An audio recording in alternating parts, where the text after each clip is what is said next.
So, brief introduction as to why Firebrand is literally the central pillar of every single party you will ever see. Firebrand has something in the meta, well, something called it's access to a boon called Stability. Stability at the moment defines the meta because with everybody running such a heavy support composition, you only ever die if you get knocked to the ground. And if you get knocked to the ground, you die. They will jump on you, they will kill you. Firebrand has been in the number one position for so long due to its access to stability, and now Guardian has been number one for so long due to its access to stability and various other boons, and now due to Firebrand it has access to resistance as well, in the term of its tomes as well as its other utility skills. It's basically the main thing that keeps the squad going. Without it, we'd all get locked in CC forever and die. And even with the nerfs, it's still the best support in the game. It has a button for every single situation you'll be in. If you get good at Firebrand, you can carry. The downside to Firebrand, and what a lot of people don't like about it, is that when you are playing well, you cannot tell that you're actually doing anything at all. Unlike other classes, especially now that Firebrand healing has been nerfed, when you're doing well on Firebrand, there is no feedback. Say, when you're doing well on a Scrapper, you're getting healing numbers out, things are happening around you, you can tell when your skills are landing. Firebrand, you get none of that, there is no feedback. So Firebrand requires a lot on you, your own personal assessment of how well things are going, to know if you're doing well or not. Because it's functionally impossible, without reading logs, to tell that you're doing anything at all. Other than, did you win the fight? Congratulations, you did enough. So let's talk about how to build a Firebrand.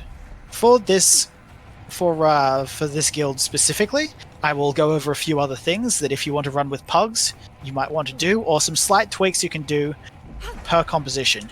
The main setup for Firebrand that I prefer to run with, there's two ways to do it. You can run entirely minstrels, all weapons, all trinkets, all armor. That is a completely viable way to run it, but I prefer to splash in a bit of nomads on the armor. If you find that you're getting hit hard, or that you find that you're getting a lot of extra damage, put in some nomads, because it gives you a little bit of extra toughness. Just a little bit to survive whatever nonsense is thrown your way. But if you find that you're avoiding a lot of damage, you'll find that your ping is low enough that you're able to block incoming attacks with Aegis and whatnot, go full minstrel. But if you lag a little bit of nomads, just to get you through. For infusions, everything should be healing. For your runes, you should be using Superior Rune of the Monk. It's healing and boon duration, but its 6th slot is the thing we want to worry about, because it's a 10% increased healingness effectiveness to others, and it also increases healing effectiveness by an additional 1% for 3 seconds after granting a boon to an ally, up to a maximum of 10 stacks, which obviously overall it's 20% healing. Because Firebrand gives so many boons, this should always be maximized. Let's talk about traits. Obviously the gear is pretty self-explanatory. I also should mention that you should be running Staff, Mace, and Shield. Everything else doesn't quite synergize. Like, some people suggest running Offhand Torch. I still feel as though Shield is superior. You should be running, on both weapons, a Superior Sigil of Transference for additional 10% healing to allies, and a Sigil of Benevolence on your staff, and a Sigil of Renewal on your shield.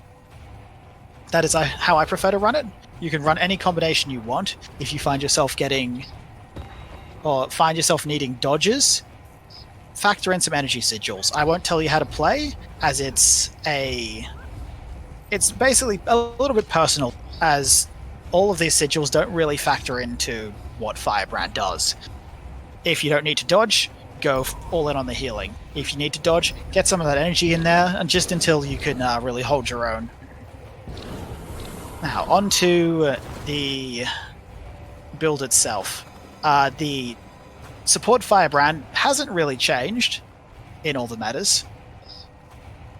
Obviously, you've got your Firebrand trait line, but you're also using Honor and Virtues. So let's start from the top. Honor should be the following things here. Let me just put it into guild message. Top, middle, bottom. And to address what each of these does, obviously I'll be going through the minors, but they're neither here nor there. Invigorated Bulwark is the main thing that helps give you healing increase. It stacks like crazy every time you block. This is a big deal. Could I have... just everyone stay there, get your shields out. Am I staticking? A little bit. Alright, is it cleared up? I guess, yeah. Yeah, okay. So, no. Give me one moment.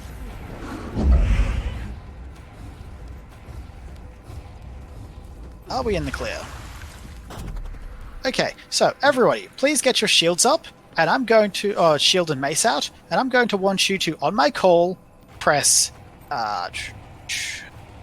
what should we go with? Yeah, we'll just go with mace 3. Mace 3 is good. So mace 3 in 3, 2, 1, mace 3. You will see a fancy little thing up on your little boon bar called Invigorated Bulwark. That is how you know it's working. Because you do so many, you give out so much Aegis, because you do so many blocks just in general, this will always be up, and adding just a general, another... Replenishing. I know, it's really hard to tell how many stacks you get. You'll probably get like maybe 3 stacks at a time. But either way, again, it's another significant percentage increase to your outgoing healing, and having all these stacks of percentage healing does overall like really help things, especially again because your healing output was nerfed in the most recent large balance patch. Continuing on, the next one, Pure of Heart. This is where a lot of your in-combat healing is going to come from. Aegis heals when it blocks an attack. It's a pretty substantial heal.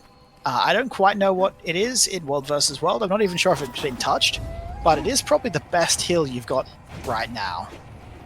Outside of, like, maybe your book 2, but that requires you to be in book 2, and that can be covered later. It just makes sense. You give Aegis a lot. Might as well have it heal people. On either side of it, you've got the minor trait lines. Yeah, Selfless Daring. Heals on dodge roll. Another good heal. You'll be dodging a lot. Might as well have it heal. On the other side, Virtue of Resolve passive also regenerates endurance. Not really that relevant, but it's there, it's good. And on to the last one. Force of Will. The bottom of the Grandmaster, I believe it is. Gain increased vitality. Healing to others is improved based on a percentage of your vitality. Another percentage-based healing increase, and it also gives you a sneaky bit of vitality. Bringing you up to a pretty reasonable, like, average of like 22k health, depending on what gear you're running and all that sort of stuff. It should be like roughly 20% healing increase as well, just from this trait line. Again, mixed in with all of the other percentage-based healing things, you start healing for a pretty reasonable amount. It used to be a lot more, but even now, it's still pretty good. You'll be filling in the gaps where your other supports might be out of abilities. So let's move on to the second trait line that we'll be discussing, Virtues. For Virtues, we have the following. Master of Consecrations, which I'll talk about probably pretty shortly. It makes sense why we run it. Absolute Resolution and Battle Presence. Master of Consecrations, we use double consecrations in our guild setup. Some other people will be using mantras as versus Purging Flames. At that point, you should probably just run Retaliatory Subconscious, but because we use consecrations, we use Master of Consecrations. The things either side of it, Inspired Virtue. I mean, Virtues apply boons to allies when activated. Like, you're going to be activating your Virtues. It's going to be there, it's good. Virtue of Retribution makes sense. Gives you retaliation when you activate a Virtue. Like, these things are pretty self-explanatory. They don't really need to be covered in any major sense. Absolute Resolution. When you pop your Book 2, it's a small Condiclear around you. And it makes the passive effect stronger. The passive effect isn't that major, but it does help over time. And lastly, like Power of the Virtuous, like doesn't really mean much for us because we're support firebrands, and it's small cooldown of your virtues. And Battle Presence, lastly, nearby allies gain Virtue of Resolve's presence. Again, it just kind of like buffs up the passive heal ticks. It's not anything major, but again, it's stuff like that. It's there, so you might as well use it, and it does help over time. And lastly, the main reason we're here, Firebrand, the Firebrand tree. We take the following. This, this, and this. Archivist of Whispers, Stalwart Speed, and Lawmaster. Archivist of Whispers makes sense. More pages on your books, more casts of your books, and you need to be using your books, so it's the strongest thing you have, you might as well have more casts on it. I mean, the minor things here don't really need to be talked about. The main thing I would like to be talking about is Stalwart Speed. We use Stalwart Speed. However, there is probably a moment where you wish to consider using this one, Legendary Lore. Usually in pug groups, but if you find that your squad is taking a lot of damage through their own bad movement, it is time to consider switching to Legendary Lore. Stalwart Speed only works well for players that don't die. If your players are dying, drop down to Legendary Lore because it's going to give them protection, and protection is very useful. It's literally just there in a vain attempt to hope they die a little bit less. Just run it in Zerg, Pug Zergs, but for guild compositions, I'd prefer to have the quickness pulses out on stability, because it can make a Scourge's Axe 2 go very, very, very fast, and turn it into more of an axe machine gun.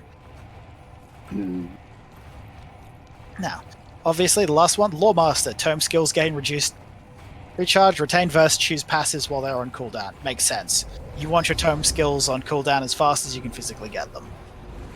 Doesn't really need much of an explanation there.